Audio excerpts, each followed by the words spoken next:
So you join us here in the Cummock burn near Millington. We're operating a small smolt trap here on behalf of the District Salmon Fishery Board.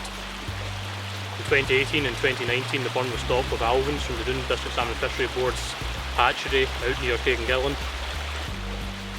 And what we're doing now is we're measuring the smolt output from this burn. So we've got a small smolt trap just upstream. Trap set up in such a way that you should get close to 100% of the fish that are migrating downstream to sea. The Cummock itself is very iron rich. It's fed with mine water further up and the conductivity is sky high. So that leads to very good invertebrate life, or very rich invertebrate life should I say. That leads to a very rich environment for the fish, and consequently what we're seeing is big smolts, nice good weight to them as well, and so they've got a good chance of survival. Environmental parameters such as water temperature, water levels, conductivity and pH are measured on a daily basis. Water temperature, water levels and photo period, day length to you and I, are critical triggers for smolt migration. The problem is that the spawning beds are rather coated with moss and weed at the time that the fish need to find weed and gravel. So there are issues here. We're just trying to monitor how good the fish that we stocked in here have done, how well they've survived,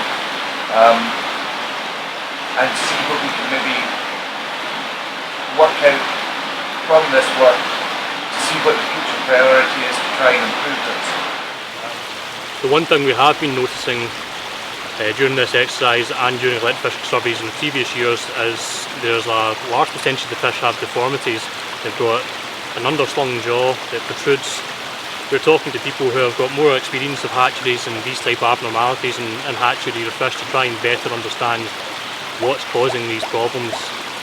Scottish Government did a review of hatcheries last year and making it very much more difficult for boards and trusts to do hatchery work where it's not absolutely justified, which the trust is very supportive of.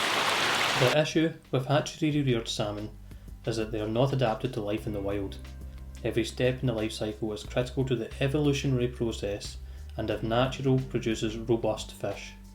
Hatchery salmon have their parents chosen for them. They are reared in plastic trays and tanks and stocked into seemingly correct habitat.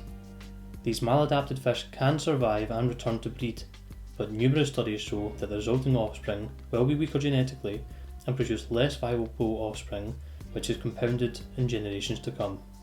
The trapping was halted by a spate that would have taken the remaining smolts out of the burn. 13 smolts were recorded, 84% of these had deformities. If anglers catch any deformed adult salmon in years to come, please take images and contact the Trust.